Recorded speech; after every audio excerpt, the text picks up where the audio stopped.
Welcome to It's a Woman's World, a show which discusses any and all topics under the sun from a woman's point of view. Here's today's moderator, Junita Flowers.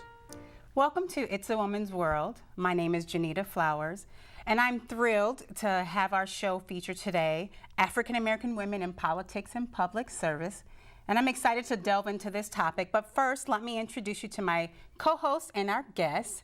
So welcome, Rashida Fisher. I'm so glad you're here today. Great to be here. And we have two distinguished guests with us today. First, we have Commissioner Shawntera Hardy. Good afternoon. Thank you for being here. I'm so glad you're able to join us. Happy to be here. And we also have Representative Rena Moran. Hi, thank you for the invitation to be here today. Thank you so much for giving of your time on this Saturday afternoon. And so we're going to talk a little bit about African American women in politics and public service and how we can make a difference within our community. And so Rashida, how about you get us started today? Yeah, let's delve right in. Tell us a little bit about your position and what your role is and how it supports the lives of Minnesotans. Well, again, thank you so much for having me here. My name is Shawntera Hardy, and currently I hold the position as Commissioner of the Minnesota Department of Employment and Economic Development, also known as DEED, because every day we do great deeds to encourage prosperity throughout Minnesota. My position is a member of the governor's cabinet, and so I was appointed about a year and a half ago to be a part of the governor's cabinet.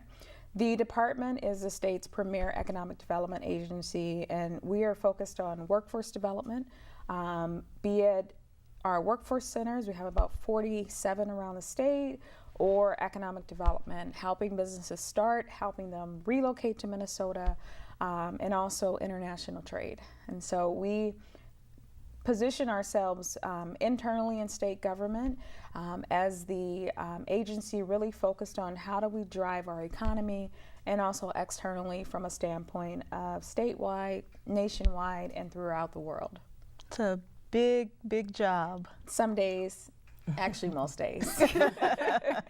You know, and I just kind of want to segue a little bit there with your role as the Commissioner of DEED. You are the first African American woman to hold this position in our state's 150 plus years old.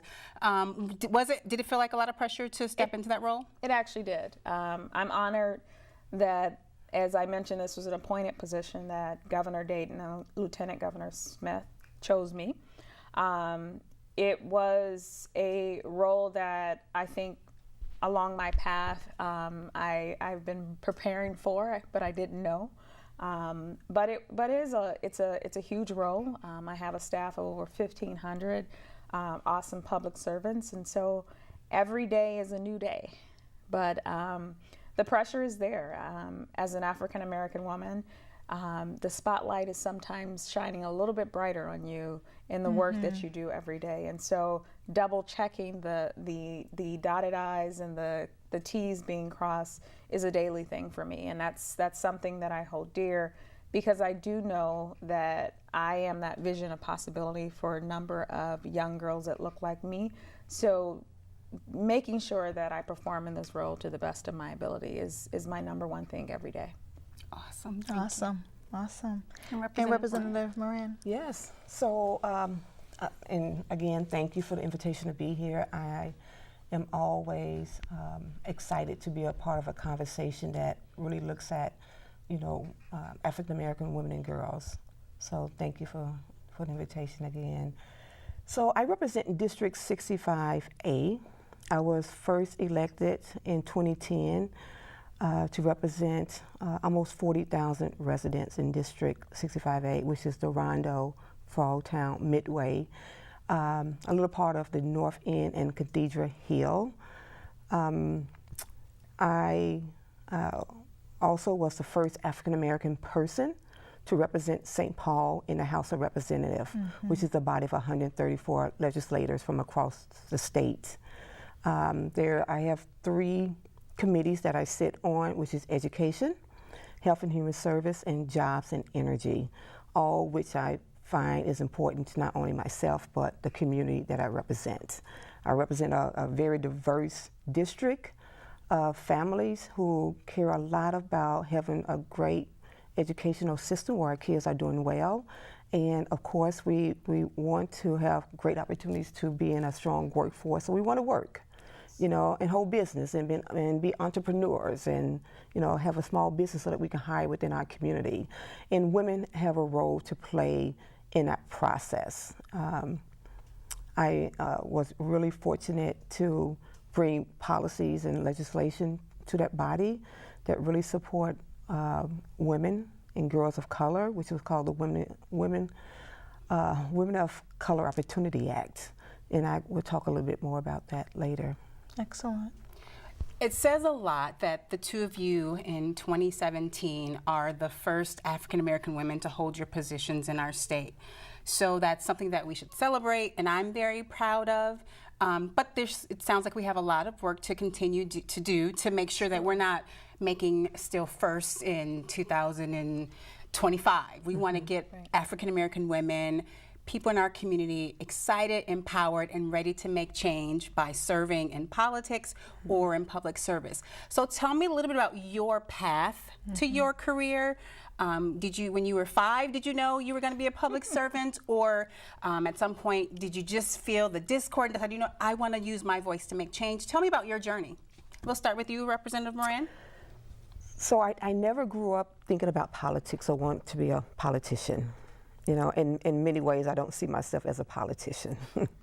I am, you know, a mother, I'm a grandmother, I'm a community advocate, organizer, who have a lot of passion around just equitable and fair outcomes for all. And I really do my work through that lens. But as a young 13-year-old girl, I remember growing up on the south side of Chicago in my community, looking out and thinking, you know, what do I want to be when I grow up? And I remember, I could see this as clear as I see you guys today, where I was in that whole thought process. And I looked around my community, which was a reflection of me, and thought that, wow, I would like to be a teacher. You know, I want to grow up and be a teacher. So I, you know, graduated from high school, went to college, got a degree. But while I was in school, I went to my counselor and said, you know, where can I be the most effective as an educator? And she said, well, you know, you really got to start early. Those early years are really, really important. And so I went from elementary ed into early childhood education, got a degree in that. And I taught in that field for 15 years while I raised my 7 kids. And, you know, as an African American, you would think that I would know and be aware of all the injustices that have happened, and that continues to happen. But as a mother, you know, you work, you raise your family, and that's the priority. And I did that for many, many, many, many years, if not almost all of my life. And in 2000, I moved to Minnesota from Chicago, and just really began to think more intently on what did I want to do as a neighbor, as a community member, as a mother of 7, moving to a new place to be connected to a community. And going through that journey of trying to find that path, I came across this community called the Rondo community. And as I began to meet my neighbors and become a part of a church and a community, I just began to connect to this separation, or this big construction that happened with the I-94 that came through that community and displaced the Black community. And the more that I began to hear about that journey and something that, like what I heard from so many people, it just wasn't right. It wasn't right, and it just really had an impact on the economic driver of the Black community. And the more that I heard about that community and that story, I became this big advocate of, this is not right. Redlining is not right. You know, development is not right when it comes in and take out a community and separates that community. It just wasn't right. And it just pulled me into that. And one day you wake up and you realize you have different eyes, and how you see the world is different. And eventually, I had this opportunity to buy a home in the Rondo community. And I just began to dig down even deeper to really, make a determination whether or not this was the community that I wanted to raise my kids in, and my grandkids. And if I'm so blessed to raise my great-grandkids. And through all the stories and that I would hear about the Rondo community, it was really clear to me that what happened in the late 50s and the early 60s was having an impact in 2005. Because we know that our past dictates the present and the future, right? And it's not just so much about the past. And once I knew that and grabbed hold of that, it was really clear to me that I wanted to be a part of a community that was no longer going to allow something to happen to them without them being at the table. Yes. And so I moved and bought a home and began to connect to my communities and just began to empower myself around policies. And then the light rail happened. Right? Yeah. And as a new homeowner, I'd be like, oh, wait a minute, this is going to impact me. And it's not so much about the Rondo community anymore. It's about me as a mother, as a community member, as a neighbor. And I really felt that with the light rail coming through my community, that it was going to disproportionately increase our property taxes, my property taxes. I decided I made a conscious decision to move into a community that I loved, that I wanted to be a part of. And there were many elders who are a part of that community, and the only thing that they own on those homes right now is taxes. And they would be disproportionately impacted by this light rail, so I began to organize. Mm-hmm. And the more that I organize and go before city councils and mayors and, talk to my own legislators, it was clear to me that community organizing was connected to political organizing. Yes. And the two go hand in hand. Mm-hmm. And no longer can we just stay in our community and organize in our community. We had to be impacting policies, because for so long it was policies in a big way that were keeping the Black community in a place. Wow. And so your own need to advocate for yourself really has driven your desire to engage in the political discourse. Absolutely. Yeah, that's Absolutely. wonderful. When you think about not only yourself, but you think about your kids, right? My grandkids, this is bigger than just me in our community at the present moment, but what we want and what we hope for our grandkids and for the future of our kids really drove me to look at, being a lawmaker. So one day I woke up and said, you know what? I want to be a state representative, because I want to create laws and policies that are just and fair and represent all of us. Wow. Wow. And Commissioner Hardy, you alluded in your introduction that you felt like you've been preparing for this role all along, even though it wasn't directly in front of you. And tell us about your journey. A lot of what I do today is really focused on how do we create wealth in a community. And I grew up in a community in Youngstown, Ohio, where wealth was not something that I saw every day. And so when I made a decision about the path that I wanted to go on, I really focused on the power of policy and how it impacts people's lives and how it impacts place. And so I've had a number of careers along the way that have allowed me to be in policy, but also have allowed me to use my educational skills to really impact people's lives in place. I started out my career in the Ohio House of Representatives, and so I was a legislative assistant first, and moved from there after being in the office of a very powerful state representative who really wanted to impact, as Representative Moran, what his community looked like, and started to fall in love with urban planning and architecture, and decided to leave that role and went to New York and got my master's in urban planning, and that's what brought me here to Minnesota. And so Representative and I crossed paths because my first role was with the city of St. Paul as a city planner, and the light rail was my project.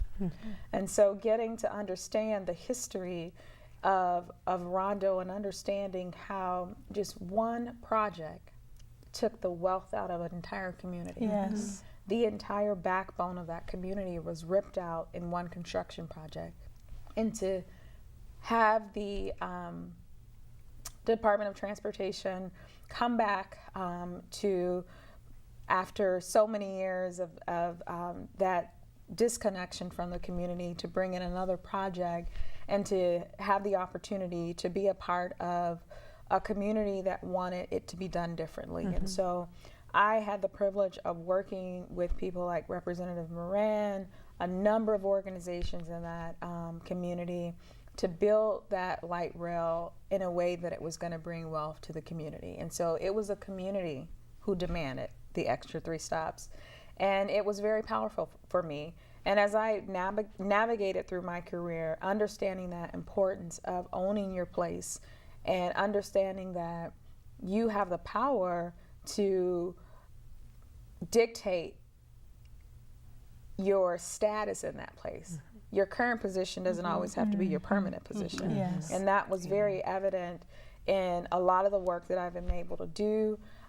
When Representative Moran got into the House, I became a lobbyist, and so I was a lobbyist for about 7 years at Health Partners and was able to impact health care at a time when President Obama was moving through the Affordable Care Act, and so that was very powerful. And then moving into a role in a small nonprofit called Fresh Energy, got to work on sustainability policy, and then into the governor's office, and in between there starting a business. But along the way, in this role, understanding that power of place, but also understanding the importance of wealth creation. And that is so important for our community, to make sure that we are thinking about current wealth and long-term wealth. And when we're making investments in ourselves and in our communities, it's for sustainability. And that's the thing that I hope to continue to do in this position and whatever comes after this. But I just believe that my environment has really shaped my path along the way, and that core of, impacting place and people's lives through policy has been kind of that space that I've been in. So. Currently in our country, and then comes down to all the local communities, there's a lot of discord, there's a lot of tension with kind of how decisions are being made and how they're impacting, especially communities of color. And as a mother, my first role is to tell my children how this is how you make change. This is how you make your voice heard. It starts with me telling them to vote and bringing them a part of the voting process when I go vote. How do we engage our youth to understand that, yes, things are going on and we don't like them, and sometimes you feel like a victim, but how do we change that position or that perspective into a position of power where they want to dedicate their life, because it is a commitment beyond a private sector job or even entrepreneurship. It's a commitment being in politics and public service. How do we encourage them to make that leap, or how do we keep it in front of them so that their first position isn't to just be sort of disconnected, yes, or passive, but you know what? I know how, like you did, I know how I can make change. I'm going to be a representative. What are some things that we can do? I know you have a tool, I think, that it helps people engage in the process, and I don't know if you can talk a little bit about that. Sure. I will just say, just at the higher level with respect to the state of our democracy, we are in a tough time, and a lot of it is rooted in fear of the other. And so making sure that from a young person's perspective, that curiosity continues to be there. We have to make sure that we keep that front and center, because once that's gone, our young people aren't going to want to learn and want to figure out what is it about the other or something different from me that can make me better, can challenge my thinking. And that's the thing that is really happening. And I will say, with respect to, getting into public service, there's so many different ways. Everyone's not cut out to be Representative Moran, because when you're in the minority and a minority and another minority, it's very hard to move policy forward. But there are so many ways, being a lobbyist, volunteering for an organization that has an advocacy group, there are a number of paths into public service and, working in state government, working in your local government. But being connected and making sure your voice is heard is important. In my night job, I do have a civic tech company called Civic Eagle, and it's focused on connecting people where they are, which is on their phone. So we have a mobile app that's really focused on connecting you to who represent you. You're able to debate on issues with factual information, and you're able to engage with people like Representative Moran with respect to what are the laws that are being debated and how can I be a part of that. And so how do we make sure that we are providing information to people that is actually going to allow for them to move policy forward? We have a lot of noise that's in front of us every day, and so making the conscious decision to determine how and where you show up and how you make your voice heard is very important, because your voice is powerful and you should own it, and you should make sure that you're using it in a way, again, around that sustainability. The decisions that we make today are going to dictate our future. And we can't become a victim. We can't go numb, because we got a lot of young people that are looking up to us, and we have to make sure that we continue to stay a part of this democratic process. Did you want to add anything to that? Well, I agree.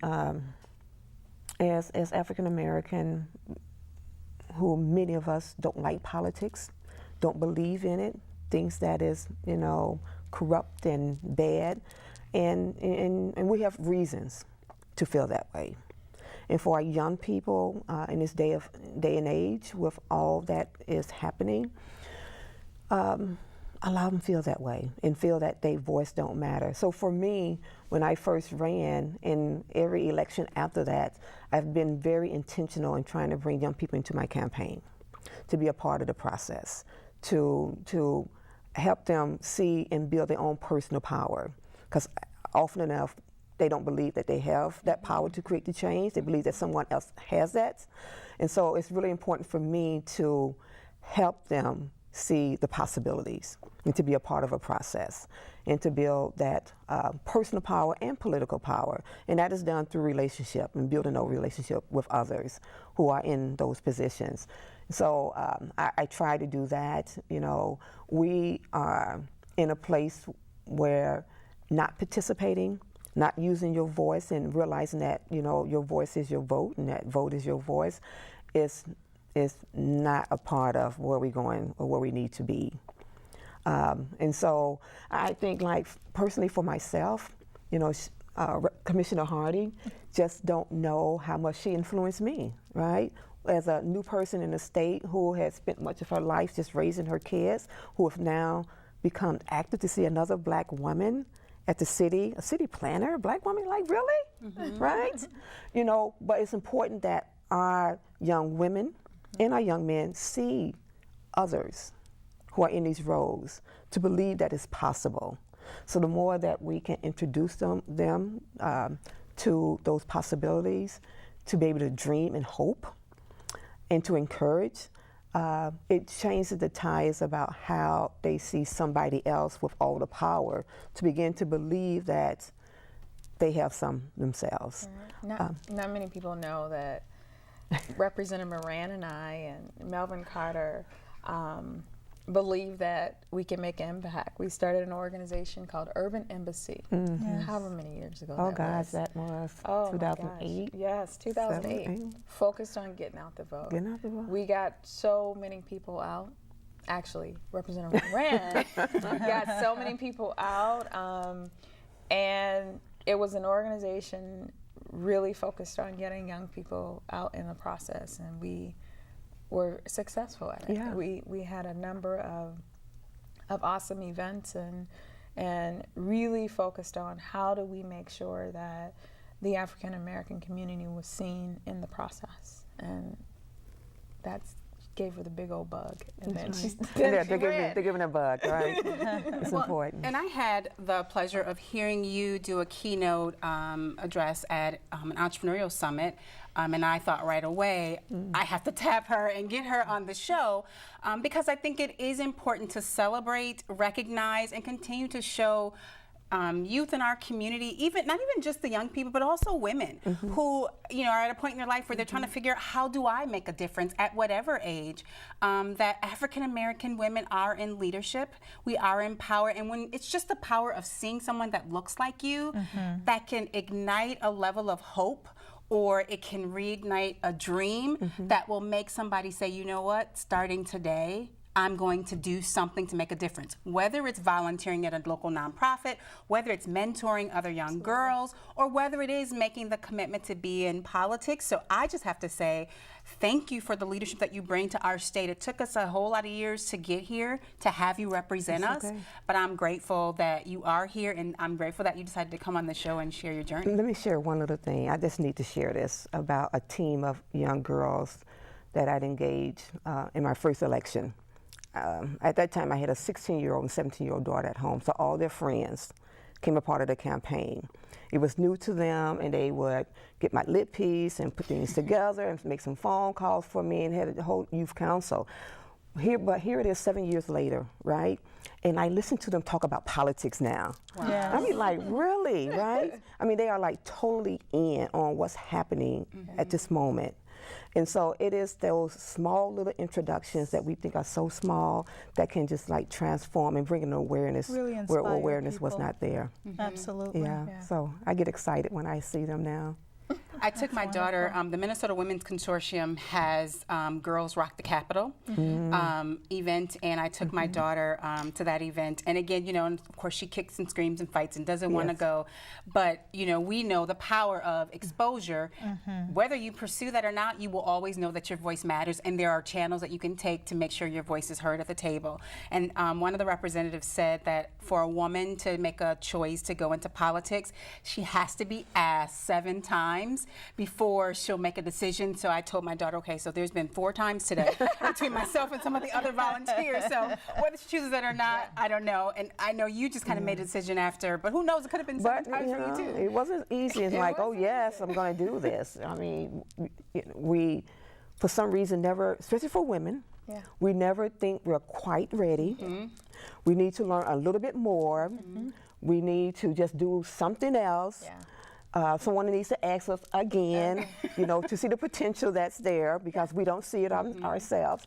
So women, and especially women of color, it takes a lot. It does. To move us to that place. Because you question your value and your worth. I mean, I think and that's across the board. For me, if you were to sit Governor Dayton down, he'll tell you, I took him through the motions for about 2 weeks, and he couldn't understand. And it took a couple times for me to believe that I belong in that position. And so it really is something that no matter where you are, making sure that you know your worth. Thank you. I mean, we could talk we need an hour segment this week. But thank you so much for serving our state, and thank you for just being on the show today and sharing your points of view with our audience. Thank you. Thank you for having us. And thank you for joining us on It's a Woman's World. We'll see you next time.